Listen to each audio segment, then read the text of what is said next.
Hi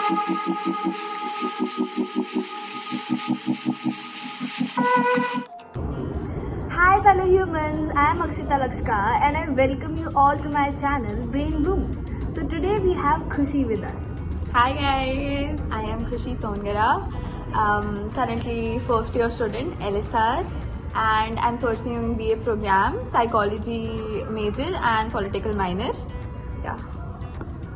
So today she will be solving all the doubts regarding a particular subject, which is psychology, as she has scored 100 out of 100 in psychology. I will be taking all queries of you guys, that whatever difficulties you are facing, I'm going to just clear all the doubts so you don't have any problem. I'll let you know about the resources that I use. The first thing, the foremost, the holy bible is NCERT. Guys, जब कोई बोलता है ना कि NCERT अच्छे से करो, वो झूठ नहीं बोलता है. Please, please, please NCERT पे ही rely करो. Even if you're preparing for boards, even if you're preparing for CUET, just stick to NCERT, ठीक है?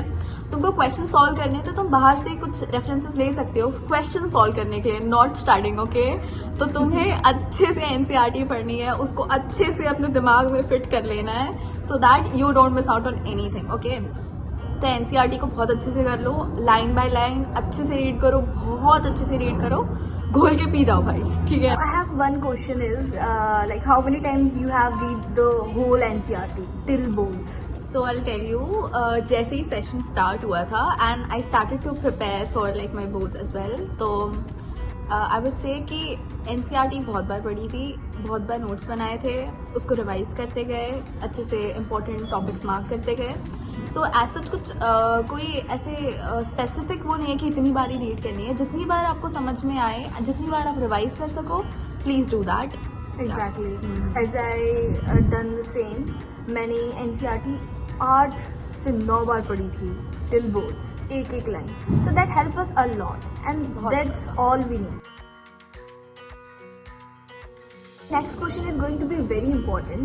According to you, what are the important topics which you have covered?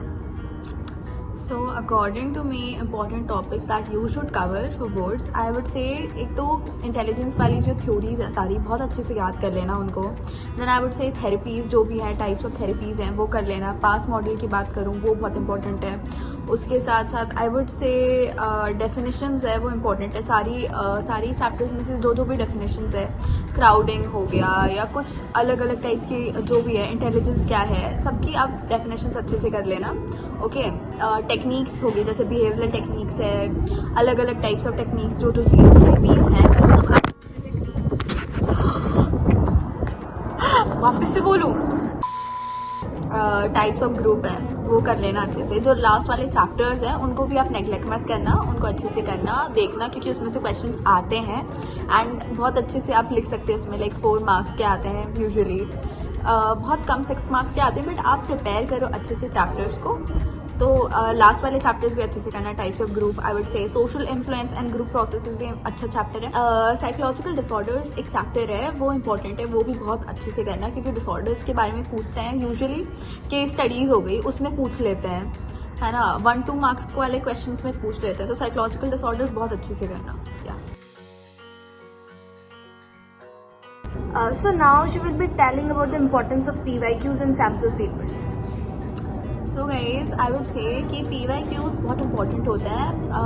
PYQs as well as sample papers, आपको एक idea मिल जाता है कि हमको कैसे हमारे आंसर्स फ्रेम करने चाहिए, कितना बड़ा हमको लिखना चाहिए, किस टाइप के क्वेश्चंस होंगे, ताकि हम जब हम पेपर देने जाएँ तो हम घबराएं ना, ओके? सो एक प्रैक्टिस के लिए बहुत ज़रूरी होता है कि हम एटलीस्ट 3 से 4 सैम्पल पेपर्स एंड PYQs अच्छे से सॉल्व कर लें, तो हमको एक आइडिया मिल जाएगा कि हमको कैसे लिखना है. And psychology paper is very elaborative, ठीक है? तो आपको लिखना पड़ेगा, कंटेंट अच्छे से आपको लिखना पड़ेगा, तब आपको मार्क्स मिलेंगे. तो आई वुड से कि आप बहुत अच्छे से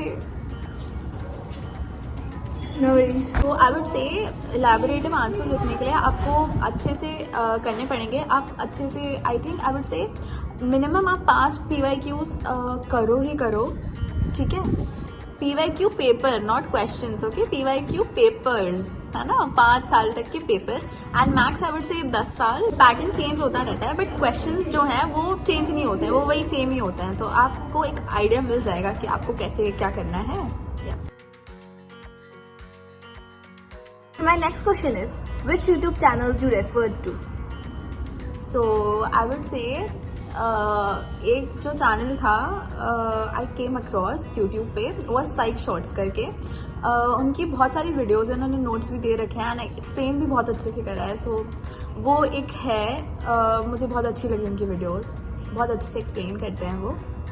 and I think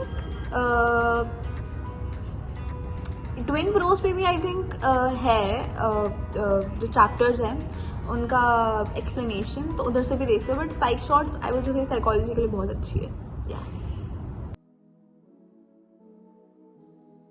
Okay, so my last question is, have you referred any extra material other than NCERT? No guys, NCERT करो, अच्छे से करो and please stick to NCERT. उधर से ही क्वेश्चन देखने को मिलेंगे आपको. NCERT को घोट के पी जाओ. As I said earlier, NCERT को घोल के पी जाओ, अच्छे से याद कर लो, अच्छे से एकदम याद कर लो. एंड रटना नहीं है, कॉन्सेप्ट अच्छे से आपको पता होना चाहिए. डोंट, रटने वाली चीज़ है नहीं इसमें कुछ ऐसे, बस समझना है आपको. Ground to NCERT. So that was all. Thanks for watching this video. If you like this video, hit a like and do comment if you have any queries. We'll give you more content, guys. Till then, take care, guys. Bye.